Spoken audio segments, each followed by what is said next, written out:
é que todo grande sonho passa por um processo até a realização dele. E ele diria para a gente assim: você vai ter que abraçar o processo. Se você repelir o processo, você anda em círculos e não vive. Mas se tu abraçar o processo... Pastor, mas como assim? Todo grande sonho eu passo por um processo? Que processos são esses? Em primeiro lugar, um sonho grande, ele te expulsa da zona de conforto. Não dá para ter sonhos grandes realizados estando na zona de conforto, permanecendo na zona de conforto. Quando é que eu sei que o meu sonho é grande? Quando ele me expulsa da minha zona de conforto. Ai, fica desconfortável. Ai, fica difícil. Ai, eu quero murmurar um pouquinho. Ai, eu quero reclamar um pouquinho de como vão ser as coisas daqui para frente. É porque você está fora da sua zona de conforto. Não vai estar agradável. Vai ser difícil muitas vezes. Vai ser muito difícil muitas vezes. Mas eu aprendi, já declarei isso aqui. A obra de Deus, ela é assim. Ela começa difícil, torna-se impossível, e então é feita. Porque não é na sua força, não é você mesmo quem realiza seus sonhos, não é você mesmo quem realiza esses sonhos grandes que vem do alto para você. É Deus que vai indo à frente, abrindo o caminho, preparando tudo para que você chegue lá. Cadê você que vai passar a sonhar os sonhos de Deus nesse lugar? Aleluia! Ele te expulsa da zona de conforto.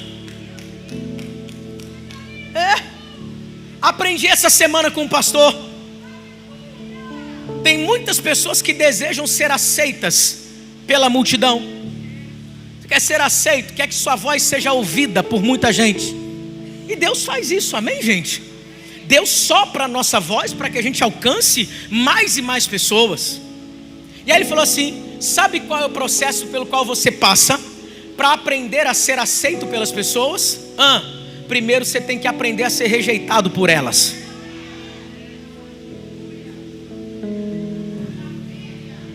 Só sabe ser aceito pelas pessoas quem aprendeu antes a ser rejeitado por elas.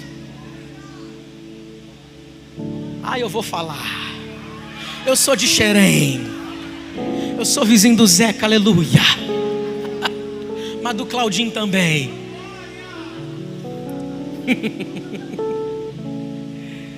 José sonha com 17 anos. Sabe quando é que ele vai viver a realidade daquilo? Ele vai estar lá, governador do Egito. Sabe com quantos anos? Aos 30 anos. São 13 anos de um processo. E a gente poderia até dizer que é mais, porque o sonho não foi dele simplesmente sendo governador do Egito. Foi dos seus irmãos e dos seus pais se prostrando diante dele. Isso vai acontecer bem depois.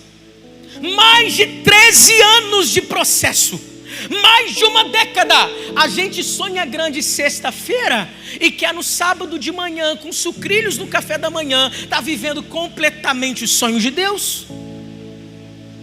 Cutuca quem está do teu lado e fala para ele assim: você precisa aceitar e abraçar o processo.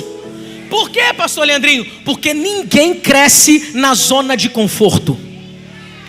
Ninguém amadurece na zona de conforto. Ninguém. Então José, a vida de José mostra que ele passou por processos. Que processos? Em primeiro lugar, os irmãos já não gostavam dele dentro de casa. Pegou isso aqui? E aí o pai fala assim: vai ver como é que estão os seus irmãos lá. Ele vai. Eu estava lendo de novo a história de José. Eu fiquei assim: Léo, rapaz, José era um cara tão comum, mas tão comum. Por quê? Ele vai ver onde os irmãos estavam e ele se perde. Não sei se você viu isso. Ele se perde. Ele vai para um lugar que nem sei onde meus irmãos estão. Aí alguém, ele pensa: olha, eu estou perdido aqui. Meu pai falou para eu ver como meus irmãos estão. Eu estou perdido. Aí alguém no meio do caminho dá orientação para ele: é para lá que você tem que ir e tal. E ele chega onde os irmãos estão. Talvez se ficasse perdido ia ser bom para ele, na ótica de muitas pessoas. Só que ele não estaria próximo do cumprimento do seu sonho. E aí, gente, seus irmãos, quando olham para José, gritam, texto que a gente leu: lá vem o sonhador, olha lá! E começaram a a intentar contra José. Vamos matá-lo. Rubem chega e fala assim: não mata não. Joga dentro da cisterna, joga dentro do poço. Jogaram dentro do poço. Rubem sai para dar uma volta, fazer alguma coisa. De repente, José já não estava mais lá. Ele foi vendido para uma caravana de ismaelitas de Midian. Rubem volta: vocês venderam ele? Vendemos ele. Foi vendido como escravo agora. Olha, está indo lá. A caravana está indo, ele está indo embora. Jogado na cisterna, odiado pelos irmãos em casa, jogado numa cisterna pelos próprios irmãos, vendido como escravo para uma caravana de ismaelitas. Aí, como se não bastasse, essa caravana o vende de novo. Gente, a maioria de nós já teria talvez desistido no meio do caminho, já teríamos reclamado dizendo assim: Deus, esse sonho que o Senhor me fez sonhar aqui, eu estou fora, não quero viver isso para a minha vida. Só que em nenhum momento a gente vê José assim. Porque quem é preenchido por um grande sonho de Deus, é por isso que você tem que sonhar grande. Quanto maior for esse sonho, menos espaço tem para murmuração dentro de você. Meu sonho é tão grande, mas é tão grande, mas é tão grande, que eu não posso descer ao nível deles para brigar do mesmo jeito que eles estão fazendo contra mim. Eu estou tão ocupado sonhando para viver os sonhos de Deus. Eu estou tão ocupado me empenhando para viver tudo que Deus está sonhando, que eu não tenho tempo para picuinha, eu não tenho tempo para coisas pequenas, porque o meu Deus é grande e colocou um sonho grande no meu coração. Eu não arredo o pé daqui enquanto o sonho de Deus não se cumprir em mim. Pode ficar chateadinho comigo aqui dentro, pode me jogar numa cisterna, pode me vender como escravo, pode me vender quantas vezes quiser. Eu tenho um sonho grande dentro de mim e eu não vou arredar pé enquanto não viver cada uma das promessas de Deus.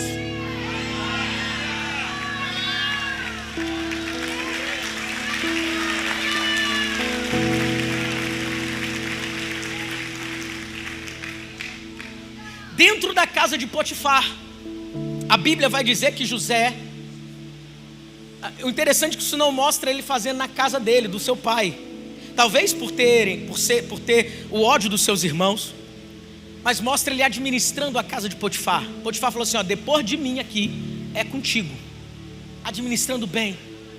Olha só. E aí, a Bíblia vai dizer que a esposa de Potifar faz uma calúnia contra ele, e ele vai parar na prisão. Gente do céu, esse garoto tinha tudo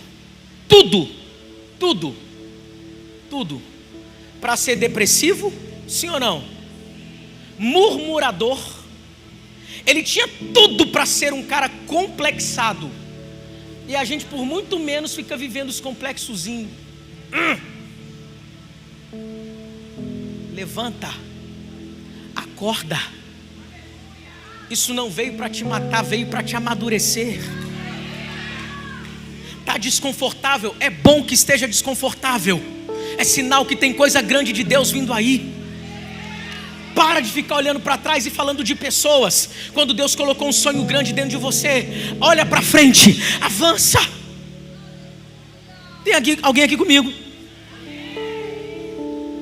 Eu aprendi essa semana que prosperidade tem um significado muito interessante para o judeu. Uma das traduções para prosperidade, ou uma das maneiras como eles enxergam prosperidade, não é simplesmente com relação a valor monetário, dinheiro. Quanto você é próspero, quanto de dinheiro eu tenho. Não, mas para eles prosperidade também significa avanço. Sabia disso? Então para José não estava morrendo, afastando-se do sonho, ou tendo seu sonho frustrado pelos seus irmãos e por tudo que ele viveu ao longo da vida. Não, para José ele estava prosperando. Por quê? Porque a prosperidade significa avanço. Só que nem todo avanço na sua concepção é avanço na ótica divina. Também nem todo retrocesso na sua visão é retrocesso na ótica divina. Para muitos de nós que olhássemos a vida de José, a gente ia falar assim: estão afastando ele dos sonhos dele.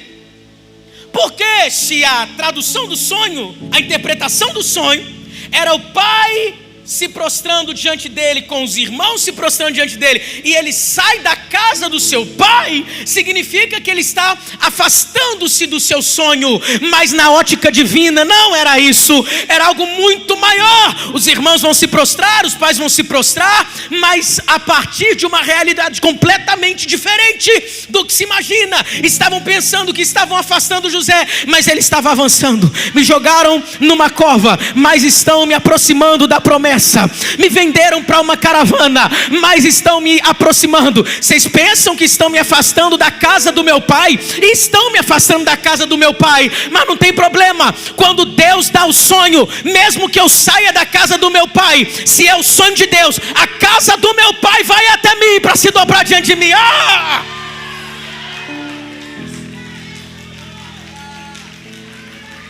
Me venderam de novo. Eles pensam que estão me afastando da promessa, mas dentro de mim não cabe espaço para reclamação, porque o sonho que está aqui é muito grande. Vem a patifa querer comigo. Eu não fiz nada. Não interessa, tu vai para a prisão. Vocês estão pensando que estão me afastando da promessa, na verdade vocês estão me aproximando. Gente, preste atenção nisso aqui. José precisava também aprender algumas coisas, assim como eu e você precisamos aprender algumas coisas. Por que José passa por todo esse processo? O que José precisava aprender? A primeira coisa que José precisava era ser liberto do complexo de ser filho mimado. Continua olhando para mim como se não fosse com você, aleluia. Como assim, pastor Leandrinho? Filho mimado não dá bom guerreiro. Filho mimado não serve para ser líder de uma nação. Filho mimado não serve para ser um bom soldado. Filho mimado não serve para ser um bom marido. Filho mimado, quando se casa, não se transforma em homem, destrói mulheres.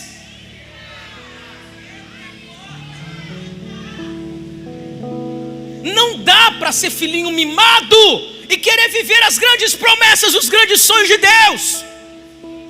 Não tem como. Não tem como. Eu e essa menina aqui, 15 anos de ministério pastoral. Falei para ela assim, não tenho prata nem ouro, mas tenho chamado divino no meu coração. Posso não saber tudo que Deus vai fazer com a gente, mas enquanto a nossa vida estiver nas mãos dele, enquanto nós estivermos caminhando nos caminhos, você vai ver Deus fazendo coisas que a gente nunca imaginou. A gente casou e foi morar a 600 quilômetros de distância dos pais. Meus filhos, 3, a gente não sabe o que é deixar o filho na casa da sogra. Eu não sei o que é ir comer um frango na casa da sogra. Há 15 anos que a gente está casado. Não sei. Não sei, não quero saber, porque estou brincando. E de tempos em tempos, alguém vem falar com a gente assim, poxa, deve ser uma vida difícil de renúncia, não é? Não tem ninguém para você deixar, não sei o que lá. E bababá, fala assim, irmão, não sou vítima por causa disso não, queridão. Eu tinha um sonho tão grande dentro de mim, eu abracei esse sonho e estou vivendo esse sonho de Deus para a minha vida. Há 15 anos, cada fase que a gente entra, a gente pode dizer, nós estamos na nossa melhor fase. Pastor, que fase vocês estão vivendo agora? Nós estamos na nossa melhor fase. Porque a vereda do justo é como a luz da aurora, vai brilhando, brilhando, brilhando, até ser dia perfeito. Você podia olhar para a nossa vida e falar assim, nossa, que vida difícil, né? Tem ninguém para deixar esses catarrentos aí. Achar que é uma fase difícil. Não, é uma fase gloriosa. Tem alguém entendendo isso aqui?